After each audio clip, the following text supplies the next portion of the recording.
I feel so strongly that the general public, just the community in general, does not understand the struggles and the sacrifices that military families make. My husband is Stephen Herkner. He is with the Connecticut Army National Guard, stationed in Afghanistan right now. I have a daughter, Sydney, and she is 6. She's in 1st grade. And Cole is 4, and he goes to preschool.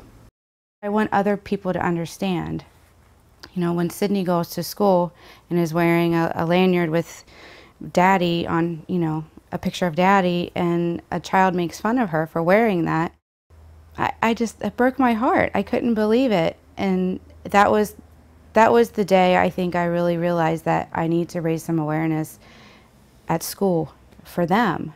And not just for my children, but for the other military children as well. Sydney, as far as deployments go and being in a military family, Sydney has had some problems with her sleeping and being afraid that Daddy isn't going to come back, because she remembers the last deployment when she was 2 and 3 years old. But she seems to be just kind of more reserved. She's more of one to cry and about missing Daddy, whereas Cole, he's a boy, so boys deal with things differently than girls, and he seems to act out more of his frustrations and is more aggressive and angry that Daddy's gone.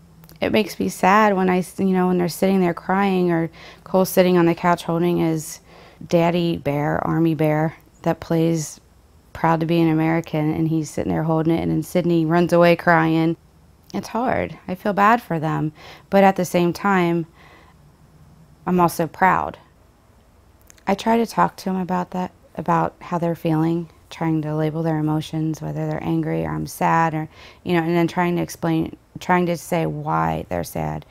Are you sad because Sydney won't play with you, or are you sad because Daddy isn't here, Just trying to figure out, and for them to understand what's going on inside.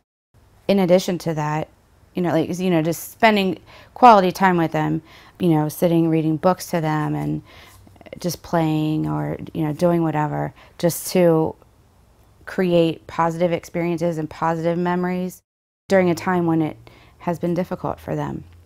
I don't want them to think back to this period of their life and have it be just a total nightmare. During the last deployment, Steve was allowed to come home for about a week while he was in the NICU when he was born. And as soon as he was discharged from the NICU, Steve had to go back. Cole was 15 months old when Steve got back.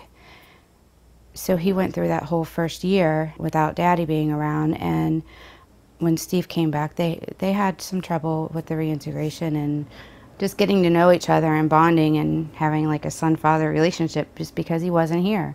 Once they got past that, Daddy's everything to him now, and he's his right-hand man. He follows him around, and he left, and he's angry about it.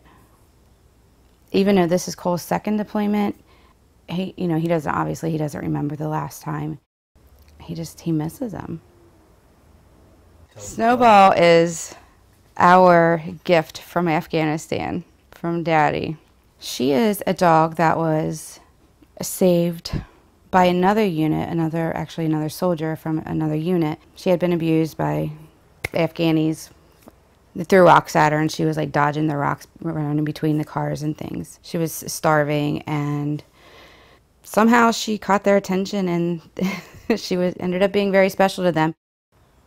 She was pretty sick when she came, and it's absolutely amazing to see the recovery she's had, and just knowing the experiences that she has had, and what joy and happiness she has brought to the soldiers and to our family as well. I'm hoping once my husband gets back that we can take her to visit some of the other guys who were injured that are recovering at Walter Reed Medical Center. I think that would be just really cool.